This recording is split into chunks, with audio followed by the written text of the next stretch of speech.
नमस्कार मित्रांनो, श्री स्वामी समर्थ भक्ती ज्ञान शिक्षा यूट्यूब चॅनलमध्ये तुम्हा सर्वांचे मनापासून हार्दिक स्वागत आहे. मित्रांनो, आजची जी कथा आहे खूपच ज्ञानवर्धक आणि प्रेरणादायी अशी आहे. आपल्या हिंदू धर्मामध्ये गोमातेचा म्हणजे आईचा दर्जा दिला जातो. हा कथेमध्ये गोमातेने सांगितले आहे की माणूस गरीब का राहतो, अशी कोणती कारण आहेत की ज्यामुळे मनुष्याला गरिबी भोगावी लागते. मित्रांनो, गोमातेला 33 कोटी देवी देवतांचा आशीर्वाद प्राप्त झालेला आहे. जेव्हा देवता आणि असुर यांच्यामध्ये समुद्रमंथन झाले होते तेव्हा अन्य रत्नासोबत समुद्रमंथनामधून गोमातेची उत्पत्ती सुद्धा झाली होती आणि गोमातेला मानवजातीच्या उद्धारासाठी या कलियुगात पाठवले गेले आहे. तर मित्रांनो, आजची जी कथा आहे ती कथा तुम्ही पूर्णपणे ऐकतील तर तुम्ही जीवनात गरीब मुळीच राहणार नाहीत. जर तुम्ही ह्या कथेला ध्यानपूर्वक ऐकाल, या कथेमध्ये सांगितलेल्या गोष्टी तुमच्या आचरणात आणलात तर तुम्हाला या गोष्टीचा लाभ अवश्य पाहायला मिळेल. मित्रांनो, कथा सुरू करण्यापूर्वी माझी तुम्हाला सर्वांना नम्र विनंती आहे की तुम्ही जर भक्ती ज्ञान शिक्षा यूट्यूब चॅनलला सबस्क्राईब केलं नसेल तर चॅनलला सबस्क्राईब करा. तर मित्रांनो, कॉमेंटमध्ये जय गोमाता लिहायला विसरू नका. चला तर कथेला सुरुवात करूया. एका नगरामध्ये एक शेतकरी आणि त्याची बायको राहत होते. तो शेतकरी खूपच गरीब होता. त्याच्याकडे धनाची प्रचंड प्रमाणात कमी होती. त्या शेतकऱ्याची बायको गर्भवती होती. काही दिवसानंतर त्या शेतकऱ्याच्या बायकोने खूप सुंदर अशा पुत्राला जन्म दिला. परंतु मुलाला जन्म दिल्यानंतर काही दिवसानंतरच त्या शेतकऱ्याच्या बायकोचा देहांत झाला. आता शेतकऱ्यावर दुःखाचा मोठा डोंगर कोसळला होता. आधीच तो शेतकरी गरीब होता आणि त्याचबरोबर मुलाची सुद्धा जबाबदारी, त्याच्या पालनपोषणाची काळजी सुद्धा शेतकऱ्याच्या अंगावर आली होती. बायको नसल्यामुळे त्याला खूपच त्रास होऊ लागला होता. त्यामुळे छोट्याशा बालकाला तहान भूक लागत असे. परंतु त्या शेतकऱ्याकडे दुधाचा कोणताही साधन नव्हता. त्या बाळाची आई मेली होती आणि त्या शेतकऱ्याकडे गाय सुद्धा नव्हती की तिचा दूध पाजून तो बाळाचं पालनपोषण करू शकेल. मुलगा भुकेने जोरजोरात रडायचा. तेव्हा तो शेतकरी तांदूळ शिजवायचा व त्याचा पाणी काढून बाळाला पाजायचा. परंतु त्यामुळे बाळाची भूक शांत होत नव्हती. त्याला तर दूधच हवं होतं. अशा प्रकारे 2 दिवस निघून जातात. एके दिवशी शेतकऱ्याचा मित्र शेतकऱ्याच्या घरी येतो आणि शेतकऱ्याची अशी अवस्था पाहून तो शेतकऱ्याला म्हणतो, हे मित्रा, आमच्या नगराजवळ एक जंगल आहे. त्या जंगलामध्ये एक महात्मा राहतो. त्यांच्याकडे एक गाय आहे. तू त्याच महात्माकडे जा आणि त्या महात्माकडे त्यांची ती गाय देण्याची विनंती कर. मला पूर्ण विश्वास आहे की तो महात्मा तुला त्याची गाय नक्कीच देईल. तेव्हा तो शेतकरी मित्राचं हे बोलणं ऐकून पुढच्याच दिवशी त्या महात्म्याला भेटण्यासाठी जायचं निश्चय करतो. शेतकरी त्याचा बाळाची जबाबदारी शेजारच्या एका महिलाकडे सोपवून महात्म्याला भेटण्यासाठी निघतो. सकाळची संध्याकाळ होते, परंतु तो शेतकरी चालतच असतो. अखेर चालता चालता तो महात्म्याच्या झोपडीजवळ पोहोचतो आणि त्या महात्म्याच्या झोपडीत जाऊन तो शेतकरी त्यांना प्रणाम करतो आणि म्हणतो, हे साधू महाराज, माझ्या पत्नीने एका बालकाला जन्म दिला आहे. परंतु त्या बालकाचे दुर्दैव एवढे आहेत की जन्माला आल्यावर त्याची आई हे जग सोडून निघून गेली. आता तो माझा बालक आहे. भुकेमुळे व्याकुळ झाला आहे. त्याला आवश्यक असणारे दूध कुठून द्यावे हा मोठा प्रश्न माझ्यासमोर आहे. त्यामुळे मी तुमच्याकडे तुमची गाय मागण्यासाठी आलो आहे. कृपा करून तुम्ही मला तुमची गाय द्यावी, ज्यामुळे गायच्या दुधामुळे माझ्या बालकाची भूक शांत होईल. तेव्हा तो महात्मा म्हणतो, हे शेतकरी, मी तुला ही गाय नक्कीच देईन. तुझ्यावर ज्या प्रकारे संकटे आले आहे, तुझ्या बालकाची आणि तुझी जी अवस्था होत आहे ते मी पूर्णपणे समजू शकतो. मी ही गाय तुला नक्कीच देईन, परंतु माझी एक अट आहे. जेव्हा तू या गायला तुझ्या घरी घेऊन जाशील तेव्हा हिची पूर्ण काळजी तू घ्यायची. तिच्या खाण्यापिण्याची स्वच्छतेची सर्व काळजी तू घ्यायची आहेस। वेळच्या वेळी तिला चारा पाणी दे आणि सकाळी तू भोजन करण्या अगोदर गायला एक भाकरी आवश्यक खायला दे, कारण ज्या घरामध्ये गाय माता जाते तिथे रिद्धी सिद्धीचे दाता आणि भाग्याचे विधाता सुद्धा पोहोचतात। या गायला तुझ्या घरी नेल्यानंतर तू गायची नियमित सेवा कर। स्वतः भोजन करण्यापूर्वी रोजच्या रोज ह्या गायला एक भाकरी तू अवश्य खायला दे आणि हिच्या स्वच्छतेची सुद्धा काळजी घे। तू जर असं नित्यनेमाने केलंस तर तुझ्या घरात धनाची कोणतीच कमतरता राहणार नाही। माझी एक गोष्ट लक्षात ठेव, जेव्हा तुझी गरज पूर्ण होईल तेव्हा ती गाय दूध देणे बंद करेल, परंतु तेव्हा तू ह्या गायला सोडून देऊ नकोस। जर असे केलंस तर तू पुन्हा पूर्वीसारखं गरीब बनशील। मी जे काही सांगितलं आहे तू व्यवस्थित लक्षात ठेव, यामध्ये कोणतंही चूक करू नकोस। शेतकरी म्हणाला, हे महात्मा, तुम्ही जे काही म्हणाल आहात ते मला व्यवस्थित समजले आहे। मी या सर्व गोष्टींची काळजी घेईन। तुम्ही मला हे सांगा की तुम्हाला या गायीच्या बदल्यात किती शुल्क हवे आहे। तेव्हा तो महात्मा म्हणाला, मला तुझ्याकडून कोणतेही शुल्क नको। मी तुला ही गाय भेट म्हणून देत आहे। मी तुझ्याकडून शुल्क घेऊन काय करणार आहे? मी एक संन्यासी आहे। मला धन दौलतची लोभ नाही आणि मला त्याची गरजही नाही। महात्माचे बोलणं ऐकून शेतकरी महात्म्याला प्रणाम करतो आणि गोमातेला सोबत घेऊन त्याच्या घरी परत येतो। त्यानंतर गायला चारा पाणी दिल्यानंतर गायचं दूध काढून तो त्याच्या बाळाला दूध पाजतो। अशा प्रकारे शेतकरी त्या गायची रोजच्या रोज नित्यनेमाने सेवा करू लागला। खूप मेहनतीने तो गायची सेवा करायचा। गायची आंघोळ करणे, सकाळी उठल्यानंतर स्वतः भोजन करण्यापूर्वी गायला एक भाकरी खायला देणे, हे सर्व कार्य तो नित्यनेमाने करू लागला होता। आता त्या शेतकऱ्याचा मुलगा हळूहळू मोठा होऊ लागला होता। त्यासोबतच शेतकऱ्याची परिस्थिती सुद्धा बदलत चालली होती। तो दिवसागणिक श्रीमंत होत चालला होता आणि अशाच प्रकारे शेतकऱ्याचे जीवन आता अधिक सुखी बनले होते। शेतकऱ्याने आता त्याच्या घरामध्ये नोकर सुद्धा ठेवले होते। त्याला जर कुठे बाहेर जायचं असेल तर गायची पूर्ण जिम्मेदारी तो नोकरांवर सोपवायचा।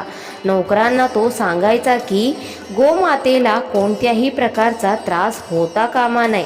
मी येईपर्यंत गायची पूर्ण काळजी तुम्ही घ्यायची। असं म्हटल्यानंतर तो शेतकरी त्याच कामासाठी निघून जायचा आणि परत आल्यानंतर पुन्हा गोमातेच्या सेवेमध्ये लागायचा।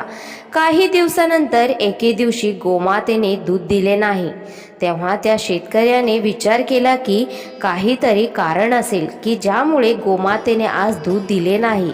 परंतु गायने पुढच्या दिवशी पुन्हा दूध दिले नाही आणि अशाच प्रकारे गायने दूध देणे बंद केले। गायने दूध देणे बंद केल्यामुळे शेतकऱ्याचा गायकडे लक्ष कमी होऊ लागला। आता शेतकरी गायकडे दुर्लक्ष करू लागला होता। पूर्वी तर शेतकरी गायकडे नित्यनेमाने यायचा, तिला आंघोळ घालायचा, तिला चारा पाणी खायला द्यायचा, परंतु आता हळूहळू त्याने गायकडे पाहणं सुद्धा बंद केलं होतं। गायने काही खाल्ले आहे की नाही, तिची स्वच्छता झाली आहे की नाही, या गोष्टीचा आता शेतकऱ्याला काहीच चिंता नव्हती आणि शेतकऱ्याचा अशा ह्या वागण्यामुळे आता ती गाय खूपच कमजोर होऊ लागली होती। आता त्या शेतकऱ्याने गायला भाकरी देणे सुद्धा बंद केले होते। यापूर्वी तर तो भोजन करण्यापूर्वी गायला एक भाकरी अवश्य द्यायचा, परंतु आता गायला भाकरी न देताच तो भोजन करू लागला होता। आता त्याने गायचं शेण साफ करणे सुद्धा बंद केले होते आणि त्यामुळे गायच्या आजूबाजूला शेण आणि गोमूत्र पडल्यामुळे तिथे आता किडे तयार होऊ लागले होते आणि गोमातेचे राहण्याची जागा आता खूपच घाणेरडी झाली होती। त्याचबरोबर भुकेने तहानेने व्याकुळ गाय आता खूपच दुबळी झाली होती। एके दिवशी तो शेतकरी गायजवळ येतो आणि गायला पाहून तो खूपच क्रोधित होतो आणि गायला घेऊन तो सरळ जंगलात निघून जातो आणि नेऊन जंगलात सोडून देतो। गायला सोडून जेव्हा शेतकरी घरी पोहोचतो तेव्हा तो पाहतो तर त्याचा मुलगा आजारी पडलेला होता। ताबडतोब शेतकरी त्याच्या मुलाला वैद्याकडे घेऊन जातो. वैद्याला म्हणतो, हे वैद्यराज, माझ्या पुत्राला तुम्ही बरे करा. तुम्हाला जेवढे धन हवे आहे तेवढे मी तुम्हाला देईन. वैद्याने ठीक आहे असं म्हटलं आणि उपचार करायला सुरुवात केली. परंतु अनेक उपचार करूनही शेतकऱ्याचा मुलाच्या प्रकृतीत कोणताच बदल दिसत नव्हता. तेव्हा तो वैद्य म्हणाला, मला आणखी धनाची आवश्यकता आहे. या नगरामध्ये या बालकाला बरं केलं जाऊ शकत नाही आणि म्हणूनच आपल्याला दुसऱ्या नगरामध्ये जावे लागेल आणि दुसऱ्या नगरात गेल्यावर आपलं खूप जास्त धन खर्च होईल. शेतकरी म्हणाला, माझ्याकडे जेवढं काही धन होतं ते मी माझ्या मुलाच्या उपचारासाठी लावले आहे. आता माझ्याकडे फक्त माझं घर वाचलं आहे. शेतकऱ्याने त्याच्या मुलाच्या उपचारासाठी त्याचं घरसुद्धा विकलं. शेतकऱ्याने घर विकून जे काही त्याला पैसे मिळाले त्यातून त्यांनी त्याच्या मुलाचा उपचार केला आणि काही दिवसानंतर शेतकऱ्याचा मुलगा बरा होतो. जेव्हा शेतकरी परत त्याच्या नगरात पोहोचतो तेव्हा त्याचे घर आता त्याचं राहिलेले नसतं. तो त्याच्या मुलाला घेऊन एका झोपडीत जातो आणि तिथे जाऊन तो रडू लागतो. शेतकरी विचार करू लागतो, हे सर्व माझ्या चुकीमुळे घडले आहे. महात्मा मला जे काही बोलले होते त्या गोष्टीकडे मी दुर्लक्ष केले. गोमातेवर मी अत्याचार केले. तिच्या चाऱ्या पाण्याची व्यवस्था मी केले नाही. तिच्या स्वच्छतेकडे लक्ष दिले नाही आणि ह्यामुळेच माझ्यावर हे भलं मोठं संकट आलं आहे. हा विचार करून तो शेतकरी रडू लागतो आणि पुन्हा त्याच्या गायला शोधण्यासाठी जंगलात निघतो. जंगलात काही वेळ शोधल्यानंतर त्याला त्याची गाय सापडते. गायजवळ गेल्यानंतर शेतकरी गायच्या चरणात पडतो आणि गायची माफी मागू लागतो आणि विनंती करू लागतो. तो म्हणू लागतो, हे गोमाता, मी तुमचा अपराधी आहे. मी तुमची काळजी घेऊ शकलो नाही. मी तुला उपाशी ठेवले, तुझी काळजी घेतली नाही, तुझी स्वच्छता केली नाही. माझ्या चुकीमुळे तू अशक्त आणि दुबळी झाली आहेस. हे गोमाता, तू मला माफ कर आणि तू माझ्यासोबत चल. तेव्हा गोमाता म्हणाली, हे शेतकरी, जर हीच गोष्ट आहे तर माझ्या ह्या 3 गोष्टी नेहमी लक्षात ठेव. मी तुला अशा 3 गोष्टी सांगत आहे, ज्या तू अंमलात आणलास तर तुझ्या जीवनात कधीच धनाची कमतरता तुला भासणार नाही आणि तू तुझ्या जीवनात नेहमीच प्रगती करत राहशील. पहिली गोष्ट, कधीच तुझ्या मित्राची किंवा कुठल्याही व्यक्तीची फसवणूक करू नकोस. कारण जो व्यक्ती स्वतःच्या मित्राची किंवा कुठल्याही व्यक्तीची फसवणूक करतो असा व्यक्ती त्याच्या आयुष्यात कधी सुखी राहत नाही. तो नेहमी दुःखीच राहतो आणि जो दुसऱ्याच्या पोटावर पाय देऊन स्वतःची प्रगती करत असतो तो आयुष्यात नेहमी उपाशीच राहतो. त्याचं पोट कधीच भरत नाही. दुसरी गोष्ट, स्वतःच्या धनावर, बुद्धीवर आणि स्वतःवर कधीच गर्व करू नये. स्वतःवर, स्वतःच्या धनावर आणि बुद्धीवर अहंकार करणारे व्यक्तींना खूप सारे विकार होतात आणि हेच विकार त्याच्या अधोगतीचं कारण बनतात. हे शेतकरी, वेळ कधीही सारखीच नसते. वेळ नेहमी बदलत असते. तू स्वतःवर आणि तुझ्या धनावर गर्व करतोस, हीच तुझी सर्वात मोठी चूक आहे. कारण उद्या काय होईल कोणी सांगू शकत नाही. वेळ सर्वात शक्तिशाली आहे आणि म्हणूनच धनावर कधीही गर्व करू नये. तिसरी गोष्ट, आपल्या घरातील निर्णय घेताना कधीही परक्या व्यक्तीचा सल्ला घेऊ नये. आपल्या घरात जर आपले माता पिता असतील तर त्यांच्याकडे दुर्लक्ष करू नये. जर आपण परक्या व्यक्तीचा सल्ला घेत असू तर आपण कधीही यशस्वी होऊ शकत नाही. परका माणूस कधीच तुम्हाला योग्य मार्ग दाखवणार नाही. तो तुमचं काम सुधारण्यापेक्षा बिघडवण्याकडे जास्त लक्ष देईल आणि म्हणूनच तुमच्या आई-वडिलांकडे किंवा तुमच्यापेक्षा मोठ्या असणाऱ्या तुमच्या घरातील व्यक्तीकडे कोणताही निर्णय घेण्यापूर्वी त्यांचा सल्ला नक्की घ्या. मी सांगितलेल्या ह्या सर्व गोष्टी जर तू तुझ्या जीवनात अंमलात आणल्यास तर तू तुझ्या जीवनात नक्कीच प्रगती करशील. शेतकऱ्याने गोमातेचे सर्व म्हणणे अगदी लक्षपूर्वक ऐकलं आणि म्हणाला, हे माते, मी तुझे सर्व म्हणणे ऐकलं, परंतु कृपा करून तू माझ्यासोबत चल. तेव्हा गोमातेने त्या शेतकऱ्याला माफ केलं आणि क्षमा करून गोमाते त्या शेतकऱ्यासोबत त्याच्या घरी निघून गेली. आता शेतकरी गोमातेची खूप सेवा करू लागला.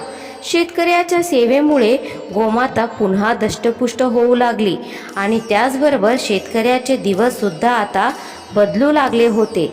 त्याचं घर अन्नधान्याने भरू लागलं होतं. शेतकरी पुन्हा धनवान बनला होता. तर मित्रांनो, या कथेमध्ये आपण पाहिलं की गोमातेचा अनादर केल्याने किती मोठा पाप लागतो.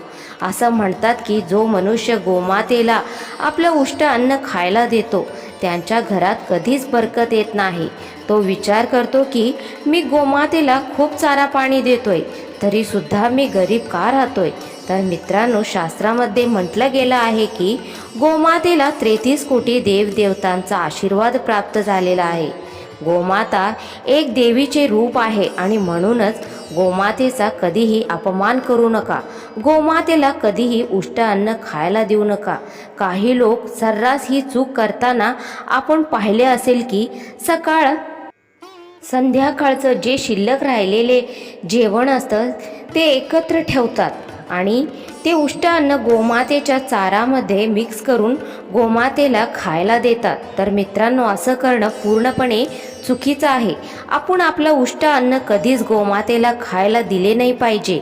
जो व्यक्ती सकाळी ब्रह्ममुहूर्तावर उठून नित्यकर्म करून स्नानादी करून गोमातेचे चरण स्पर्श करून गोमातेच्या माथ्यावरून हात फिरवतो आणि स्वतः भोजन करण्यापूर्वी गोमातेला एक भाकरी खायला देतो, त्याला गोमातेचा आशीर्वाद प्राप्त होतो. सुख समृद्धी त्याच्या घरात नेहमी टिकून राहते.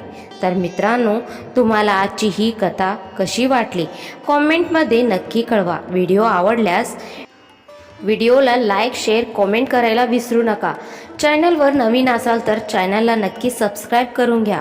सोबत बेल आयकॉनही दाबा. असे छान छान व्हिडिओचे नोटिफिकेशन तुमच्यापर्यंत पोहोचेल. व्हिडिओ पूर्ण ऐकल्याबद्दल मनापासून धन्यवाद. जय गोमाता, जय लक्ष्मी माता.